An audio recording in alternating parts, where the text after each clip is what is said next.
ಮತದಾರರ ಹೆಸರನ್ನ ವ್ಯವಸ್ಥಿತವಾಗಿ ತೆಗೆದುಹಾಕೋದು ಮತ್ತೆ ತಮಗೆ ಬೇಕಾದ ಹಾಗೆ ಇನ್ಯಾರನ್ನೂ ಸೇರಿಸೋ ಮೂಲಕ ಪ್ರಜಾಪ್ರಭುತ್ವವನ್ನು ಹ್ಯಾಕ್ ಮಾಡಲಾಗ್ತಾ ಇದೆಯಾ?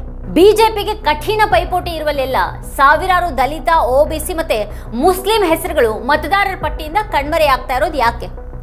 ಬಿಜೆಪಿ ಪ್ರಾಬಲ್ಯದ ಕ್ಷೇತ್ರಗಳಲ್ಲಿ ಸಂಪೂರ್ಣ ಬಸ್ತಿಗಳು ಮತ್ತೆ ಮೊಹಲ್ಲಗಳೇ ಮತದಾರರ ಪಟ್ಟಿಯಿಂದ ಕಣ್ಮರೆಯಾಗ್ತಾ ಇರೋದು ಹೇಗೆ? ಚುನಾವಣಾ ಆಯೋಗ ನಿಜವಾಗಿಯೂ ಯಾವ ಪಾತ್ರ ವಹಿಸ್ತಾ ಇದೆ ಇಲ್ಲಿ? ಮೋದಿ ಸರ್ಕಾರ ಮುಕ್ತ ಮತ್ತು ನ್ಯಾಯಸಮ್ಮತ ಚುನಾವಣೆಗಳ ಅಡಿಪಾಯವನ್ನೇ ತನಗೆ ಅನುಕೂಲಕರವಾಗಿ ಬದಲಿಸಿಕೊಳ್ತಾ ಇದೆಯಾ? ಮತದಾರರ ಪಟ್ಟಿಯೊಂದಿಗೆ ಆಟವಾಡದೆ ಬಿಜೆಪಿ ಗೆಲ್ಲೋದಿಕ್ಕೆ ಸಾಧ್ಯನೇ ಇಲ್ವಾ? ಬಿಹಾರದ ಬೆಳವಣಿಗೆಗಳ ಹಿನ್ನೆಲೆಯಲ್ಲಿ ಪತ್ರಕರ್ತ ಶ್ಯಾಮ್ ಮೀರಾ ಸಿಂಗ್ ಅವರು ಎತ್ತಿರುವಂತಹ ಈ ಪ್ರಶ್ನೆಗಳನ್ನೇ ಇವತ್ತಿನ ವಿಡಿಯೋದಲ್ಲಿ ನಾವು ಚರ್ಚೆ ಮಾಡೋಣ. ಆದರೆ ಅದಕ್ಕೂ ಮುನ್ನ ನೀವಿನ್ನು ನಮ್ಮ ವಾರ್ತಾ ಭಾರತಿ ಚಾನಲ್ ಅನ್ನು ಸಬ್ಸ್ಕ್ರೈಬ್ ಮಾಡಿಲ್ಲ ಅನ್ನೋದಾದ್ರೆ ಈ ಕೂಡಲೇ ಈ ವಿಡಿಯೋದ ಕೆಳಗೆ ಕಾಣ್ತಾ ಇರುವಂತಹ ಸಬ್ಸ್ಕ್ರೈಬ್ ಬಟನ್ ಹಾಗೆ ಪಕ್ಕದಲ್ಲಿರುವಂತಹ ಬೆಲ್ ಐಕಾನ್ ಪ್ರೆಸ್ ಮಾಡಿ ನಮ್ಮನ್ನ ಪ್ರೋತ್ಸಾಹಿಸಿ. ಹಾಗೆ ಈ ವಿಡಿಯೋವನ್ನ ಮಿಸ್ ಮಾಡದೆ ಕೊನೆವರೆಗೂ ನೋಡಿ. ಹಾಗೆ ಈ ಕುರಿತಾಗಿ ನಿಮ್ಗೇನು ಅಭಿಪ್ರಾಯಗಳಿದೆ ಅದನ್ನ ಈ ವಿಡಿಯೋದ ಕೆಳಗಡೆ ಕಮೆಂಟ್ ಮಾಡಿ ನಮಗೆ ತಿಳಿಸಿ. ಹಾಗೆ ಈ ವಿಡಿಯೋದ ಲಿಂಕ್ ಅನ್ನ ನಿಮ್ಮೆಲ್ಲ ಬಂಧು ಮಿತ್ರರಿಗೆ ವಾಟ್ಸ್ಆಪ್ ಮಾಡಿ. ಈಗ ನಾವು ವಿಷಯಕ್ಕೆ ಬರೋಣ. ದೇಶದ ಚುನಾವಣೆಗಳಲ್ಲಿ ಮತದಾರರ ಪಟ್ಟಿಗಳನ್ನು ಇಟ್ಕೊಂಡೇ ದೊಡ್ಡ ಆಟ ಆಡಲಾಗ್ತಾ ಇದೆ. ಬಿಹಾರದಿಂದ ದೆಹಲಿ, ಮಹಾರಾಷ್ಟ್ರದವರೆಗೆ ಬಿಜೆಪಿಗೆ ಅನುಕೂಲ ಆಗೋ ಹಾಗೆ ಮತದಾರರ ಪಟ್ಟಿಗಳನ್ನು ಹೇಗೆ ಬದಲಿಸಿಕೊಳ್ಳಲಾಗ್ತಾ ಇದೆ ಅನ್ನೋದನ್ನ ಪತ್ರಕರ್ತ, ಯೂಟ್ಯೂಬರ್ ಶ್ಯಾಮ್ ಮೀರಾ ಸಿಂಗ್ ಅವರು ಬಯಲು ಮಾಡಿದ್ದಾರೆ. ದಲಿತ, OBC ಮತ್ತೆ ಮುಸ್ಲಿಂ ಮತದಾರರ ಹೆಸರುಗಳನ್ನು ದೊಡ್ಡ ಪ್ರಮಾಣದಲ್ಲಿ ಅಳಿಸಲಾಗುತ್ತೆ ಮತ್ತೆ ಬಿಜೆಪಿ ಪ್ರಾಬಲ್ಯದ ಕ್ಷೇತ್ರಗಳಲ್ಲಿ ಸಾವಿರಾರು ಹೊಸ ಮತದಾರರನ್ನ ಸೇರಿಸಲಾಗುತ್ತೆ ಅನ್ನೋದನ್ನ ಅವರು ತಮ್ಮ ವಿಡಿಯೋದಲ್ಲಿ ಹೇಳ್ತಾ ಹೋಗ್ತಾರೆ. ಇದು ಹೇಗೆ ಸಂಭವಿಸುತ್ತೆ? ಆಡಳಿತ ಪಕ್ಷ ಇಡೀ ವ್ಯವಸ್ಥೆ ಮತ್ತು ಚುನಾವಣಾ ಆಯೋಗದ ಸಹಾಯದಿಂದ ಚುನಾವಣೆಗಳನ್ನು ಗೆಲ್ಲೋದಕ್ಕೆ ಎಲ್ಲವನ್ನ ತಿರುಚ್ತಾ ಇದೆಯಾ ಅನ್ನೋದನ್ನೆಲ್ಲ ಅವರು ಬಿಡಿಸಿಟ್ಟಿದ್ದಾರೆ. ಇಲ್ಲಿರೋದು ಅವ್ರ ವರದಿಯ ವಿವರಗಳು. ನಮ್ಮ ದೇಶದಲ್ಲಿ ಕಳೆದ ಕೆಲವು ವರ್ಷಗಳಿಂದ ಚುನಾವಣೆಗಳ ಹೆಸರಿನಲ್ಲಿ ಏನು ನಡೀತಾ ಇದೆ? ಬಿಹಾರ ಚುನಾವಣೆಗೂ ಸ್ವಲ್ಪ ಮೊದಲು ಮತದಾರರ ಪಟ್ಟಿ ಪರಿಷ್ಕರಣೆ ಹೆಸರಿನಲ್ಲಿ ದೊಡ್ಡ ಹಗರಣವನ್ನು ಮಾಡಲಾಗಿದೆ. ಅಲ್ಲಿ ಇಲ್ಲಿಯವರೆಗೆ 35 ಲಕ್ಷಕ್ಕೂ ಹೆಚ್ಚು ಮತದಾರರ ಹೆಸರುಗಳನ್ನು ಮತದಾರರ ಪಟ್ಟಿಯಿಂದ ಅಳಿಸಾಕಲಾಗಿದೆ. ದೆಹಲಿ ಚುನಾವಣೆಗೂ ಸ್ವಲ್ಪ ಮೊದಲು ಮತದಾರರ ಹೆಸರುಗಳನ್ನು ದೊಡ್ಡ ಪ್ರಮಾಣದಲ್ಲಿ ಅಳಿಸಲಾಗಿತ್ತು. ಅರವಿಂದ್ ಕೇಜ್ರಿವಾಲ್ ಅವರ ನವದೆಹಲಿಯ ಕ್ಷೇತ್ರದಲ್ಲಿ 10,500ಕ್ಕೂ ಹೆಚ್ಚು ಹೊಸ ಮತಗಳು ಇದ್ದಕ್ಕಿದ್ದ ಹಾಗೆ ಸೇರ್ಪಡೆಯಾದವು.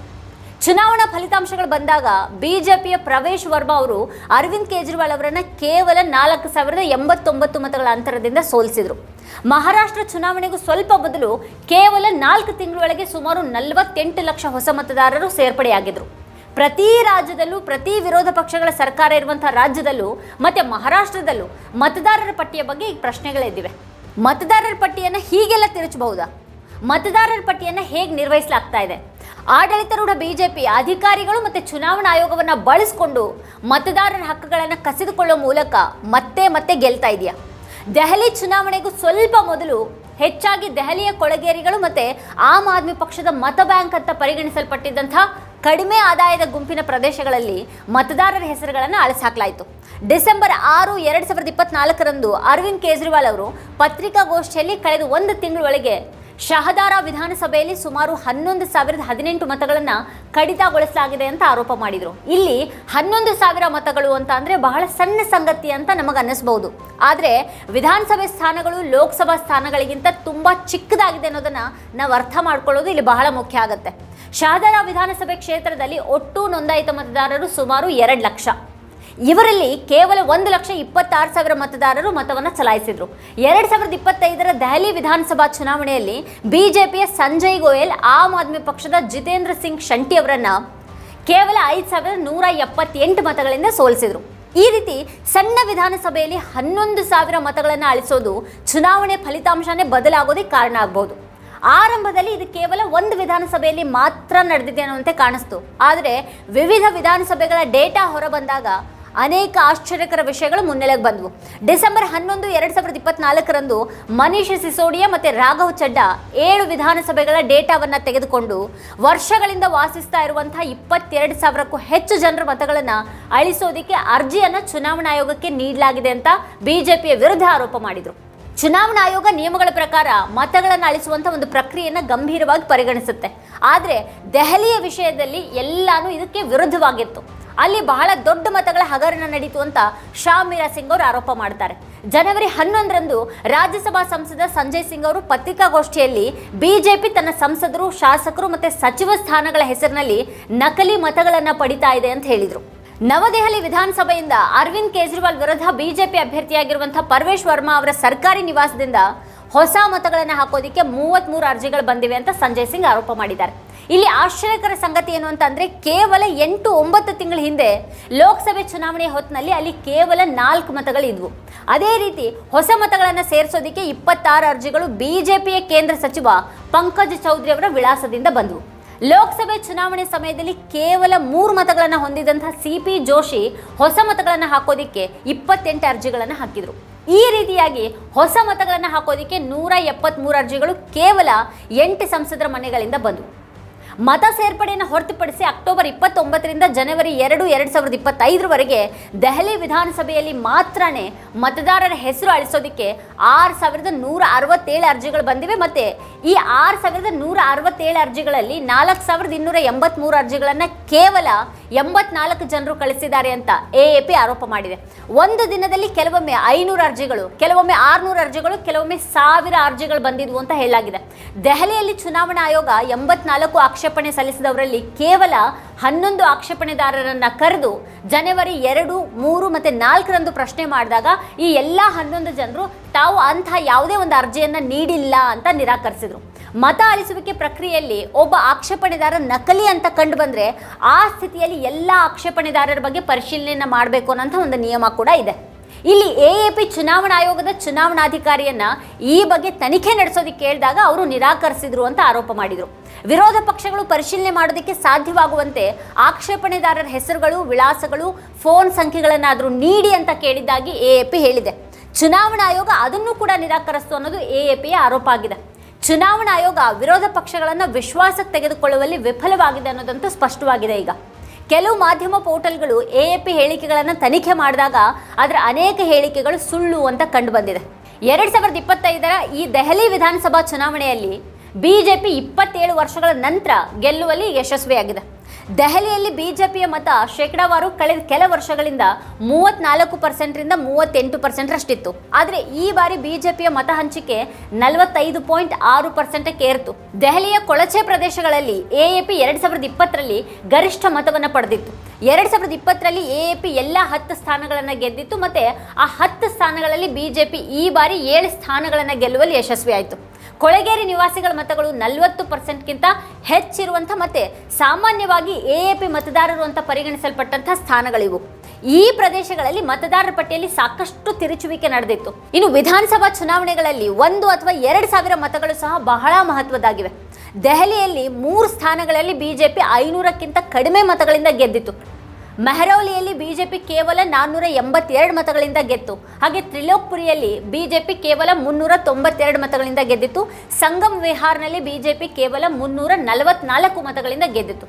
70 ಸ್ಥಾನಗಳನ್ನು ಹೊಂದಿರುವಂತಹ ದೆಹಲಿ ವಿಧಾನಸಭೆಯಲ್ಲಿ ಗೆಲುವು ಮತ್ತು ಸೋಲಿನ ಅಂತರ 10,000ಕ್ಕಿಂತ ಕಡಿಮೆ ಇರುವಂತಹ 24 ಸ್ಥಾನಗಳಿದ್ವು. ಹಾಗಾಗಿ ದೆಹಲಿ ವಿಧಾನಸಭಾ ಕ್ಷೇತ್ರ ಒಂದರಲ್ಲೇನೆ 10,000 ಮತಗಳು ಇದ್ದಕ್ಕಿದ್ದ ಹಾಗೆ ಹೇಗೆ ಹೆಚ್ಚಾದವು ಅನ್ನೋದು AAPಯ ಚಿಂತೆ ಆಗಿತ್ತು. ತಾಮರ್ಪುರ್ ಸ್ಥಾನದಲ್ಲಿ ಬಿಜೆಪಿಯ ಸೂರ್ಯಪ್ರಕಾಶ್ ಖತ್ರಿ ಕೇವಲ 1,168 ಮತಗಳಿಂದ ಗೆದ್ರು.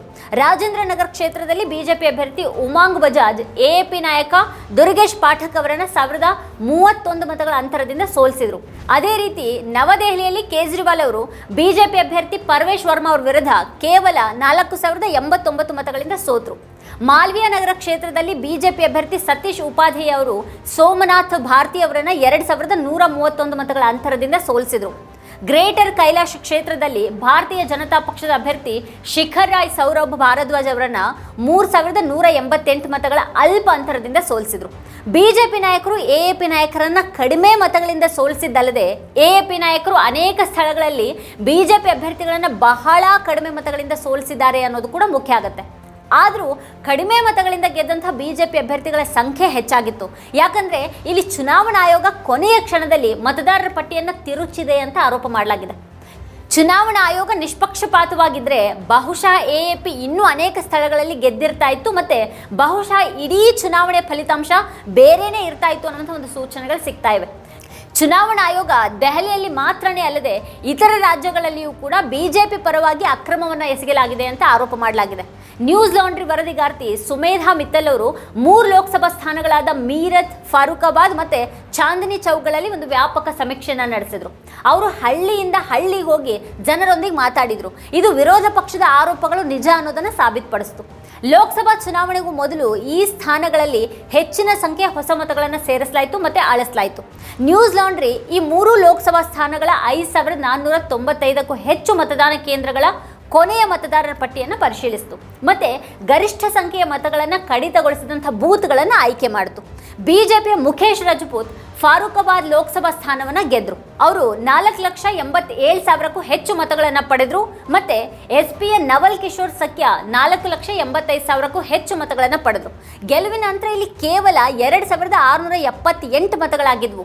ಸುಮೇಧಾ ಮಿತ್ತಲ್ ಅವರ ವರದಿಯ ಪ್ರಕಾರ ಲೋಕಸಭೆ ಚುನಾವಣೆಗೂ ಮೊದಲು ಫಾರೂಕಾಬಾದ್ನಲ್ಲಿ 32,000ಕ್ಕೂ ಹೆಚ್ಚು ಮತದಾರರ ಹೆಸರುಗಳನ್ನು ಮತದಾನದ ಪಟ್ಟಿಯಿಂದ ತೆಗೆದುಹಾಕಲಾಗಿತ್ತು. ಇಲ್ಲಿ ವಿಶೇಷ ಏನು ಅಂತ ಅಂದ್ರೆ ಮುಸ್ಲಿಂ, ಯಾದವ್, ಶಾಕ್ಯ ಮತ್ತೆ ದಲಿತ ಮತದಾರರು ವಾಸಿಸ್ತಾ ಇದ್ದಂತಹ ಪ್ರದೇಶಗಳಲ್ಲಿ ಮತಗಳನ್ನು ಹೆಚ್ಚಳಿಸಲಾಗಿದೆ. ಅಲಿಗಂಜ್ನಲ್ಲಿ 30% ಮತದಾರರು ಯಾದವ್ ಮತ್ತೆ ಮುಸ್ಲಿಮರು, ಅಲ್ಲಿ ಗರಿಷ್ಠ ಮತಗಳನ್ನು ಅಳಿಸಲಾಗಿದೆ. ಅಲಿಗಂಜ್ನಲ್ಲಿ 395 ಬೂತ್ಗಳಲ್ಲಿ 53 ಬೂತ್ಗಳಲ್ಲಿ ಗರಿಷ್ಠ ಸಂಖ್ಯೆ ಮತಗಳನ್ನು ಅಳಿಸಲಾಗಿದೆ. ವರದಿಯ ಪ್ರಕಾರ ಬೂತ್ ಸಂಖ್ಯೆ 208ರಲ್ಲಿ ಯಾದವ್ ಮತ್ತೆ ಶಾಕ್ಯ ಜಾತಿಗಳ ಒಬಿಸಿ ಮತದಾರರು ಹೆಚ್ಚಾಗಿದ್ದಾರೆ.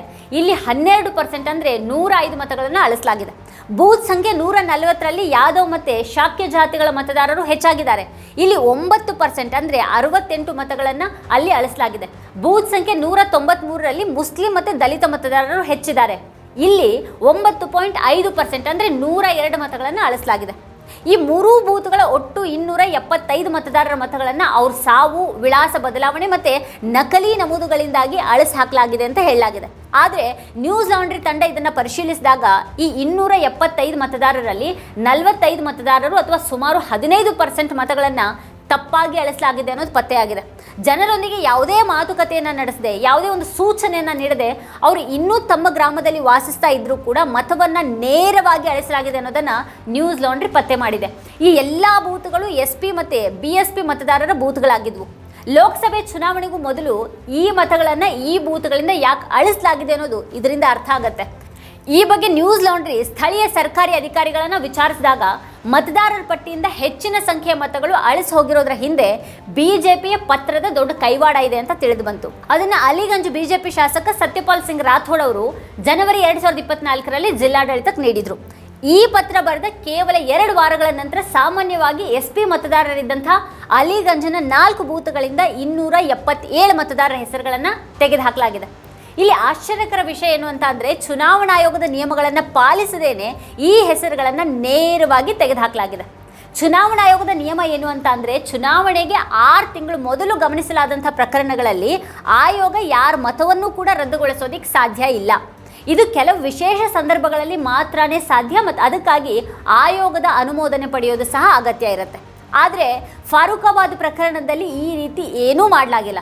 ಶಾಸಕರ ಪತ್ರದ ಕಾರಣದಿಂದಾಗಿ ಭಾರೀ ಒತ್ತಡದಲ್ಲಿ ಮತಗಳನ್ನು ಅಳಿಸಬೇಕಾಗಿ ಬಂತು ಅನ್ನುವಂಥದ್ದು ಅಧಿಕಾರಿಗಳ ಮಾತಿನಿಂದ ಬಯಲಾಗಿದೆ. ತಡರಾತ್ರಿಯವರೆಗೆ ಅಧಿಕಾರಿಗಳೊಂದಿಗೆ ಸಭೆಗಳನ್ನು ನಡೆಸಬೇಕಾಯಿತು. ಅವರು ಆ ರೀತಿ ಮಾಡದೇ ಇದ್ರೆ ಅವರಿಗೆ ಸಂಬಳ ಕಡಿತಗೊಳಿಸಲಾಗುವುದಾಗಿ ಒಂದು ಬೆದರಿಕೆ ಇತ್ತು. ಇನ್ನು ಚುನಾವಣೆಯ ದಿನದಂದು ಅನೇಕ ಹೆಸರುಗಳನ್ನು ತಪ್ಪಾಗಿ ಅಳಿಸಲಾಗಿದೆ ಅಂತ ಕೂಡ ತಿಳಿದು ಬಂದಿದೆ. ಫಾರೂಕಾಬಾದ್ನಲ್ಲಿ ಹೆಚ್ಚಿನ ಜನಸಂಖ್ಯೆ ಮತದಾರರನ್ನು ಅಳಿಸಲಾಗಿದ್ರೆ ಮೀರತ್ನಲ್ಲಿ ಹೆಚ್ಚಿನ ಸಂಖ್ಯೆ ನಕಲಿ ಮತದಾರರನ್ನು ಸೇರಿಸಲಾಗಿದೆ. ಇನ್ನು ಲೋಕಸಭೆ ಚುನಾವಣೆಗೂ ಮುನ್ನ ಮೀರತ್ ಕ್ಷೇತ್ರದಲ್ಲಿ ಸುಮಾರು 61,365 ಮತದಾರರನ್ನು ಮತದಾರರ ಪಟ್ಟಿಯಿಂದ ತೆಗೆದುಹಾಕಲಾಗಿತ್ತು ಮತ್ತೆ ಸುಮಾರು 1 ಲಕ್ಷ ಹೊಸ ಮತದಾರರನ್ನು ಸೇರಿಸಲಾಗಿತ್ತು. ಇಲ್ಲಿ ಬಿಜೆಪಿ ಶಾಸಕ ಅರುಣ್ ಗೋಯಲ್ ಸಮಾಜವಾದಿ ಪಕ್ಷದ ಅಭ್ಯರ್ಥಿ ಸುನೀತಾ ವರ್ಮಾ ಅವರನ್ನು 10,000 ಮತಗಳಿಂದ ಸೋಲಿಸಿದ್ರು. ನ್ಯೂಸ್ ಲಾಂಡ್ರಿ ಸಮೀಕ್ಷೆಯ ಪ್ರಕಾರ ಇಲ್ಲಿ 2 ಬೂತ್ಗಳಲ್ಲಿ 27% ನಕಲಿ ಮತದಾರರಿದ್ದಾರೆ. ಇನ್ನು ನ್ಯೂಸ್ ಲಾಂಡ್ರಿ ಇಲ್ಲಿನ 2,042 ಬೂತ್ಗಳನ್ನು ಪರಿಶೀಲಿಸಿದಾಗ ಫಾರೂಕಾಬಾದ್ನಂತೆಯೇ ಇಲ್ಲೂ ಕೂಡ ಅನೇಕ ವಿಷಯಗಳು ಬಯಲಾದವು. ಕೇವಲ 2 ಬೂತ್ಗಳಲ್ಲಿ 336 ನಕಲಿ ಮತದಾರರು ಕಂಡುಬಂದರು. ಈ 2 ಬೂತ್ಗಳು ಮೀರತ್ ಕ್ಯಾಂಟ್ ಕ್ಷೇತ್ರದ ಭಾಗ ಆಗಿವೆ. ಮೀರತ್ನ ಇತರ 4 ವಿಧಾನಸಭಾ ಕ್ಷೇತ್ರಗಳಿಗೆ ಹೋಲಿಕೆ ಮಾಡಿದರೆ ಗರಿಷ್ಠ ಸಂಖ್ಯೆಯ ಮತಗಳನ್ನು ಈ ವಿಧಾನಸಭೆ ಕ್ಷೇತ್ರದಲ್ಲಿ ಅಳಿಸಲಾಗಿದೆ. ಇಲ್ಲಿನ ಮತದಾರರಲ್ಲಿ 30%ರಷ್ಟು SC ಮತ್ತು ಮುಸ್ಲಿಂ ಸಮುದಾಯದವರು ಇದ್ದಾರೆ. ಸುಮಾರು 3.8% ಅಂದರೆ 16,521 ಮತಗಳನ್ನು ಅಲ್ಲಿ ಅಳಿಸಲಾಗಿದೆ. ಇದಲ್ಲದೆ SC ಮತ್ತು ಮುಸ್ಲಿಂ ಮತಗಳು 50% ಮತಗಳನ್ನು ಹೊಂದಿರುವಂತಹ ಹಾಪುರದಲ್ಲಿ 3.2% ಅಂದರೆ 12,000ಕ್ಕೂ ಹೆಚ್ಚು ಮತಗಳನ್ನು ಅಳಿಸಲಾಗಿದೆ. ಅದೇ ರೀತಿ ದೆಹಲಿಯ ಚಾಂದಿನಿ ಚೌಕ್ ಪ್ರದೇಶದಲ್ಲೂ ಕೂಡ ಅಕ್ರಮಗಳು ಕಂಡುಬಂದಿವೆ. ಚಾಂದಿನಿ ಚೌಕ್ನಲ್ಲಿ ಮೇಲ್ಜಾತಿಯ ಹಿಂದೂ ಮತದಾರರಿಗಿಂತ SC, ಮುಸ್ಲಿಂ ಮತ್ತು ಕಡಿಮೆ ಆದಾಯದ ಗುಂಪಿನ ಮತದಾರರ ಹೆಸರುಗಳನ್ನು ಅಳಿಸಲಾಗಿದೆ. ಚಾಂದಿನಿ ಚೌಕ್ನ ಸುಮಾರು 10,377 ಬೂತ್ಗಳಿಂದ 36,815 ಹೆಸರುಗಳನ್ನು ಅಳಿಸಿ ಹಾಕಲಾಗಿದೆ. ಮತ್ತೆ ಇಲ್ಲಿಯೂ ಕೂಡ ಹೆಸರುಗಳನ್ನು ತೆಗೆದುಹಾಕೋದಕ್ಕೆ ಅಗತ್ಯ ನಿಯಮಗಳನ್ನು ಪಾಲಿಸಿಲ್ಲ. ಸದರ್ ಬಜಾರ್ ಮತ್ತೆ ಶಕೂರ್ ಬಸ್ತಿಯಿಂದ 3% ಹೆಚ್ಚು ಮತಗಳನ್ನು ಅಳಿಸಲಾಗಿದೆ. ಹೆಚ್ಚಾಗಿ ಮುಸ್ಲಿಮರು ಮತ್ತೆ SC ಸಮುದಾಯದ ಜನರು ವಾಸಿಸುವ ಮತ್ತೆ ಕಡಿಮೆ ಸಂಖ್ಯೆಯ ಮತಗಳನ್ನು ತೆಗೆದುಹಾಕಿದಂಥ ಸ್ಥಳ ಅಂತ ಅಂದ್ರೆ ಮಾಡೆಲ್ ಟೌನ್. ಪಂಜಾಬಿಗಳು ಮತ್ತೆ ಮೇಲ್ಜಾತಿ ಹಿಂದೂಗಳು ಇಲ್ಲಿ ವಾಸಿಸ್ತಾರೆ. ಚಾಂದಿನಿ ಚೌಕ್ ಹೋಲಿಕೆ ಮಾಡಿದ್ರೆ ಮಾಡೆಲ್ ಟೌನ್ ವಿಧಾನಸಭೆಯಲ್ಲಿ 50,000ಕ್ಕೂ ಹೆಚ್ಚು ಮತದಾರರಿದ್ದಾರೆ. ಗರಿಷ್ಠ ಸಂಖ್ಯೆಯ ಮತಗಳನ್ನು ಅಳಿಸಿದಂತಹ ವಿಧಾನಸಭೆಯ ಬೂತ್ಗಳಲ್ಲಿ ಚಾಂದಿನಿ ಚೌಕ್ ಕೂಡ ಸೇರಿದೆ. ಸುಮಾರು 3 ಬೂತ್ಗಳಿಂದ 496 ಮತಗಳನ್ನು ಕಡಿತಗೊಳಿಸಲಾಗಿದೆ ಮತ್ತು ಇದರಲ್ಲಿ 147 ಮತಗಳನ್ನು ತಪ್ಪಾಗಿ ಅಳಿಸಲಾಗಿದೆ ಅನ್ನೋದು ಪತ್ತೆಯಾಗಿದೆ. ವಿಳಾಸ ಬದಲಾವಣೆ ನೆಪವನ್ನು ನೀಡಿ 145 ಹೆಸರುಗಳನ್ನು ತೆಗೆದುಹಾಕಲಾಗಿದೆ. ಆದರೆ ನ್ಯೂಸ್ ಲಾಂಡ್ರಿ ತಂಡ ಕಂಡುಕೊಂಡಿರುವ ಪ್ರಕಾರ ಆ 145 ಜನರು ಇನ್ನೂ ಕೂಡ ಅಲ್ಲೇ ವಾಸಿಸ್ತಾ ಇದ್ದಾರೆ. AAP ಹಾಗೇನೆ ಕಾಂಗ್ರೆಸ್ ಕೂಡ ಮಹಾರಾಷ್ಟ್ರ ಚುನಾವಣೆಗೆ ಸಂಬಂಧಪಟ್ಟ ಹಾಗೆ ಚುನಾವಣಾ ಆಯೋಗದ ವಿರುದ್ಧ ಗಂಭೀರ ಆರೋಪಗಳನ್ನು ಮಾಡಿತು. ಲೋಕಸಭೆ ಚುನಾವಣೆಗಳು ಮತ್ತೆ ಮಹಾರಾಷ್ಟ್ರ ವಿಧಾನಸಭೆ ಚುನಾವಣೆಗಳ ನಡುವೆ ಕೇವಲ 4 ತಿಂಗಳ ಅಂತರ ಇತ್ತು. ಮತ್ತೆ ಈ 4 ತಿಂಗಳ ಒಳಗೇನೆ ಮಹಾರಾಷ್ಟ್ರದಲ್ಲಿ 48 ಲಕ್ಷ ಮತಗಳನ್ನು ಕಡಿತಗೊಳಿಸಲಾಗಿದೆ ಅಂತ ಕಾಂಗ್ರೆಸ್ ಆರೋಪ ಮಾಡಿದೆ. 2019ರಿಂದ 2024ರವರೆಗೆ ಅಂದ್ರೆ ಒಟ್ಟು 5 ವರ್ಷಗಳಲ್ಲಿ ಮಹಾರಾಷ್ಟ್ರದಲ್ಲಿ ಕೇವಲ 32 ಲಕ್ಷ ಮತದಾರರು ಸೇರ್ಪಡೆಗೊಂಡಿದ್ದಾರೆ. ಮತ್ತೆ ಕೇವಲ 4 ತಿಂಗಳಲ್ಲಿ 48 ಲಕ್ಷ ಹೊಸ ಮತದಾರರು ಸೇರ್ಪಡೆಗೊಂಡಿದ್ದಾರೆ. ಯಾರು ಮತ್ತೆ ಎಷ್ಟು ಮತದಾರರಿದ್ದಾರೆ ಅನ್ನೋದನ್ನು ಪರಿಶೀಲಿಸೋದಕ್ಕೆ ಚುನಾವಣಾ ಆಯೋಗವನ್ನು ಮತದಾರರ ಎಕ್ಸೆಲ್ ಶೀಟ್ ಕೇಳಿದಾಗ ಚುನಾವಣಾ ಆಯೋಗ ಎಕ್ಸೆಲ್ ಶೀಟ್ ನೀಡೋದಕ್ಕೆ ನಿರಾಕರಿಸಿದೆ ಅಂತ ಕಾಂಗ್ರೆಸ್ ಆರೋಪ ಮಾಡಿದೆ. ಫಡ್ನವೀಸ್ ಅವರ ಪ್ರದೇಶದಲ್ಲಿ 5 ತಿಂಗಳ ಒಳಗೆ ಸುಮಾರು 35,000 ಹೊಸ ಮತದಾರರು ಸೇರ್ಪಡೆಗೊಂಡಿದ್ದಾರೆ ಅಂತ ಕಾಂಗ್ರೆಸ್ ನಾಯಕ ರಾಹುಲ್ ಗಾಂಧಿ ಅವರು ಹೇಳಿದ್ದಾರೆ. ಕಾಮ್ಟಿ ವಿಧಾನಸಭೆ ಕ್ಷೇತ್ರದಲ್ಲಿ ಬಿಜೆಪಿ ಅಧ್ಯಕ್ಷ ಚಂದ್ರಶೇಖರ್ ಬವಾಂಕುಲೆ ಕಾಂಗ್ರೆಸ್ ಅಭ್ಯರ್ಥಿ ಸುರೇಶ್ ಯಾದವ್ ರಾವ್ ಭೋಯಾರ್ ಅವರನ್ನ 40,940 ಮತಗಳ ಭಾರಿ ಅಂತರದಿಂದ ಸೋಲಿಸಿದ್ರು. ಇಲ್ಲಿ ಲೋಕಸಭೆ ಚುನಾವಣೆ ನಂತರ ಕೇವಲ 5 ತಿಂಗಳ ಒಳಗೇನೆ 33,295 ಹೊಸ ಮತದಾರರು ಸೇರ್ಪಡೆಯಾದರು. ಅಂದ್ರೆ ಕೇವಲ 4 ತಿಂಗಳಲ್ಲಿ ಒಟ್ಟು ಮತದಾರರಲ್ಲಿ 7%ಗಿಂತ ಹೆಚ್ಚು ಜನರು ಹೆಚ್ಚಾದ್ರು. ಇದು ಚುನಾವಣಾ ಆಯೋಗ ನೀಡಿದಂತಹ 4% ಎಚ್ಚರಿಕೆಗಿಂತ ಹೆಚ್ಚಾಗಿದೆ. ಚುನಾವಣಾ ಆಯೋಗದ ಮಾರ್ಗಸೂಚಿಗಳ ಪ್ರಕಾರ ಯಾವುದೇ ಕ್ಷೇತ್ರದ ಮತದಾರರ ಪಟ್ಟಿಯಲ್ಲಿ ಒಟ್ಟು ಮತದಾರರ ಸಂಖ್ಯೆ 4%ಗಿಂತ ಹೆಚ್ಚಾದ್ರೆ ಅದನ್ನ ಅಸಹಜ ಹೆಚ್ಚಳ ಅಂತ ಪರಿಗಣಿಸಲಾಗುತ್ತೆ. ಈ ಸಂದರ್ಭದಲ್ಲಿ ಅದನ್ನ ಮರುಪರಿಶೀಲಿಸಬೇಕಾಗತ್ತೆ. ಕಾಮ್ಟಿಯ 524 ಬೂತ್ಗಳ ಮತ ಹಂಚಿಕೆಯನ್ನು ನ್ಯೂಸ್ ಲಾಂಡ್ರಿ ತಂಡ ಪರಿಶೀಲಿಸಿದಾಗ ಹೊಸ ಮತದಾರರು ಸೇರ್ಪಡೆಯಾದ ಹೆಚ್ಚಿನ ಬೂತ್ಗಳನ್ನು ಬಿಜೆಪಿ ಗೆದ್ದಿದೆ ಅನ್ನೋ ತಿಳಿದಿದೆ. ಆ ಬೂತ್ಗಳಲ್ಲಿ ಹೊಸ ಮತದಾರರ ಸಂಖ್ಯೆ 20%ಗಿಂತ ಹೆಚ್ಚಾಗಿದೆ. ಹೊಸ ಮತದಾರನ ಸೇರಿಸೋದಕ್ಕೆ ಇಲ್ಲಿಯೂ ಕೂಡ ಫಾರ್ಮ್ 6 ಅನ್ನ ಭರ್ತಿ ಮಾಡಲಾಗಿಲ್ಲ ಅಂತ BLO ಹೇಳಿರೋದನ್ನ ನ್ಯೂಸ್ ಲಾಂಡ್ರಿ ಉಲ್ಲೇಖ ಮಾಡಿದೆ. ಈಗ ಬಿಹಾರ ಚುನಾವಣೆಗೂ ಸ್ವಲ್ಪ ಮೊದಲು ಚುನಾವಣಾ ಆಯೋಗ ಬಿಹಾರದಲ್ಲಿ ಇದನ್ನೆಲ್ಲ ಪ್ರಾರಂಭ ಮಾಡಿದೆ. ಜೂನ್ 24, 2025ರಂದು ಬಿಹಾರದಲ್ಲಿ ಮತದಾರರ ಪಟ್ಟಿ ಪರಿಷ್ಕರಣೆ ಈಗ ಪ್ರಾರಂಭಿಸಲಾಗಿದೆ. ಇದರ ಅಡಿಯಲ್ಲಿ ಬಿಹಾರದ ಜನರು ತಮ್ಮ ಪೌರತ್ವವನ್ನು ಸಾಬೀತುಪಡಿಸೋದಕ್ಕೆ ಕೇಳಲಾಗ್ತಾ ಇದೆ. ಈ ಪ್ರಕ್ರಿಯೆ 2003ರ ನಂತರ ಮೊದಲ ಬಾರಿಗೆ ಇಷ್ಟು ದೊಡ್ಡ ಪ್ರಮಾಣದಲ್ಲಿ ನಡೀತಾ ಇದೆ. ಅಂದರೆ ಇತ್ತೀಚಿನ ಲೋಕಸಭೆ ಚುನಾವಣೆಯ ಸಮಯದಲ್ಲಿಯೂ ಕೂಡ ಇದನ್ನು ಮಾಡಲಾಗಿಲ್ಲ. ಬಿಹಾರದಲ್ಲಿ 2003ರ ನಂತರ ಮತದಾರರ ಪಟ್ಟಿಯಲ್ಲಿ ಸೇರಿಸಲಾದಂಥ 2.93 ಕೋಟಿ ಮತದಾರರು ತಮ್ಮ ಜನ್ಮ ದಿನಾಂಕ ಮತ್ತು ವಿಳಾಸವನ್ನು ಸಾಬೀತುಪಡಿಸುವಂಥ ದಾಖಲೆಗಳನ್ನು ಸಲ್ಲಿಸಬೇಕು ಅಂತ ಸೂಚಿಸಲಾಗಿದೆ. 2003ರ ಮತದಾನದ ಪಟ್ಟಿಯಲ್ಲಿ ಪೋಷಕರನ್ನು ಸೇರಿಸಿದಂಥ ಮತದಾರರು ತಮ್ಮ ಪೋಷಕರ ದಾಖಲೆಗಳನ್ನು ಸಹ ಸಲ್ಲಿಸಬೇಕಾಗತ್ತೆ. ಈ ದಾಖಲೆಗಳಲ್ಲಿ ಚುನಾವಣಾ ಆಯೋಗ ಆಧಾರ್ ಕಾರ್ಡ್, ಮತದಾರರ ಕಾರ್ಡ್ ಮತ್ತು ಪಡಿತರ ಚೀಟಿಯನ್ನು ಸ್ವೀಕರಿಸೋದಕ್ಕೆ ನಿರಾಕರಿಸಿದೆ. ಚುನಾವಣಾ ಆಯೋಗದ ಈ ತಂತ್ರವನ್ನು ವಿರೋಧ ಪಕ್ಷದ ನಾಯಕರು ಪಿತೂರಿ ಅಂತ ಕರೆದಿದ್ದಾರೆ. ಈ ಪ್ರಕ್ರಿಯೆ ಮೂಲಕ ಬಿಹಾರದ ಬಡವರು, ಕಾರ್ಮಿಕರು, ದಲಿತರು ಮತ್ತು ಹಿಂದುಳಿದವರು ಮತ್ತು ವಲಸೆ ಕಾರ್ಮಿಕರ ಮತದಾನದ ಹಕ್ಕನ್ನು ಕಸಿದುಕೊಳ್ಳಲಾಗ್ತಾ ಇದೆ ಅಂತ ವಿರೋಧ ಪಕ್ಷದ ನಾಯಕರು ಆರೋಪ ಮಾಡಿದ್ದಾರೆ. ಬಡ ಮತ್ತು ದಲಿತ ಹಿಂದುಳಿದ ಕುಟುಂಬಗಳ ಜನರು ಮತದಾರರ ಗುರುತಿನ ಚೀಟಿ, ಪಡಿತರ ಚೀಟಿ ಮತ್ತು ಆಧಾರ್ ಕಾರ್ಡನ್ನು ಬಿಟ್ಟರೆ ಬೇರೆ ಯಾವುದೇ ದಾಖಲೆಗಳನ್ನು ಹೊಂದಿಲ್ಲ ಅನ್ನೋದನ್ನು ಪತ್ರಕರ್ತ ಅಜಿತ್ ಅಂಜುಮ್ ಅವರು ತಮ್ಮ ವರದಿಯಲ್ಲಿ ತೋರಿಸಿದ್ದಾರೆ. ಹೀಗಿರುವಾಗ ಅವರು ಇದ್ದಕ್ಕಿದ್ದ ಹಾಗೆ ತಮ್ಮ ಪೌರತ್ವವನ್ನು ಹೇಗೆ ಸಾಬೀತುಪಡಿಸ್ತಾರೆ? ಬಿಹಾರದಲ್ಲಿ ಹೆಚ್ಚಿನ ಜನರಿಗೆ ಶಿಕ್ಷಣ ಇಲ್ಲ. ಹೆಚ್ಚಿನ ಬಡವರ ಮನೆಗಳಲ್ಲಿ ದಾಖಲೆಗಳನ್ನು ಇಟ್ಕೊಳ್ಳೋದಕ್ಕೂ ಕೂಡ ಒಂದು ಸರಿಯಾದ ವ್ಯವಸ್ಥೆ ಇಲ್ಲ. ಬಿಹಾರದ ಅನೇಕ ಜನರು ಇತರ ನಗರಗಳು ಮತ್ತು ರಾಜ್ಯಗಳಲ್ಲಿ ಕೆಲಸ ಮಾಡ್ತಾರೆ. ಅಂತಹ ಪರಿಸ್ಥಿತಿಯಲ್ಲಿ ದಾಖಲೆಗಳಿಗಾಗಿ ಬಿಹಾರಕ್ಕೆ ಬಂದು ತಮ್ಮ ಪೌರತ್ವವನ್ನು ಸಾಬೀತುಪಡಿಸೋದು ಅವರಿಗೆ ಅಸಾಧ್ಯ. ಬಿಹಾರದಲ್ಲಿ ಪರಿಷ್ಕರಣೆ ಹೆಸರಿನಲ್ಲಿ ಮತದಾರರ ಹೆಸರನ್ನು ಅಳಿಸುವಂಥ ಸಾಧ್ಯತೆ ಇದೆ. ದೆಹಲಿ, ಮಹಾರಾಷ್ಟ್ರ ಮತ್ತು UPಯಲ್ಲಿ ಮಾಡಿದ ಹಾಗೇನೆ ಇಲ್ಲೂ ಕೂಡ ಮಾಡಬಹುದು. ಇದು ಬಿಜೆಪಿ ಮತ್ತು ಚುನಾವಣಾ ಆಯೋಗಕ್ಕೆ ಮತದಾರರ ಪಟ್ಟಿಯಲ್ಲಿ ಸೇರಿಸೋದಿಕ್ಕೆ ಅಥವಾ ತೆಗೆದುಹಾಕೋದಿಕ್ಕೆ ಹೊಸ ಅವಕಾಶವನ್ನು ನೀಡುತ್ತೆ.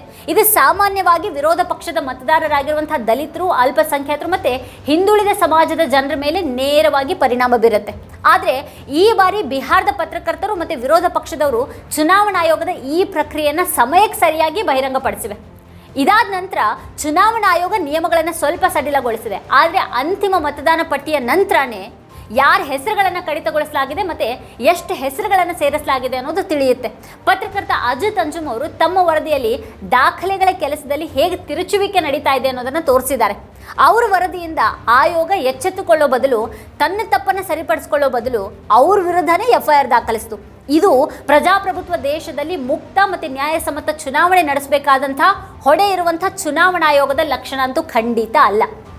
ಈ ಬಗ್ಗೆ ನೀವೇನು ಹೇಳ್ತೀರಿ? ನಿಮ್ಗೇನು ಅಭಿಪ್ರಾಯ ಇದೆ ಅದನ್ನು ಕೆಳಗಡೆ ಕಮೆಂಟ್ ಮಾಡಿ ನಮಗೆ ತಿಳಿಸಿ.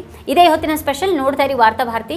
ನೀವಿನ್ನೂ ವಾರ್ತಾಭಾರತಿ ಯೂಟ್ಯೂಬ್ ಚಾನಲನ್ನು ಸಬ್ಸ್ಕ್ರೈಬ್ ಮಾಡಿಲ್ಲ ಅನ್ನೋದಾದರೆ ಈ ಕೂಡಲೇ ಸಬ್ಸ್ಕ್ರೈಬ್ ಮಾಡಿ, ಹಾಗೆ ಪಕ್ಕದಲ್ಲಿರುವಂಥ ಬೆಲ್ ಐಕಾನ್ನ ಪ್ರೆಸ್ ಮಾಡಿ ನಮ್ಮನ್ನು ಬೆಂಬಲಿಸಿ.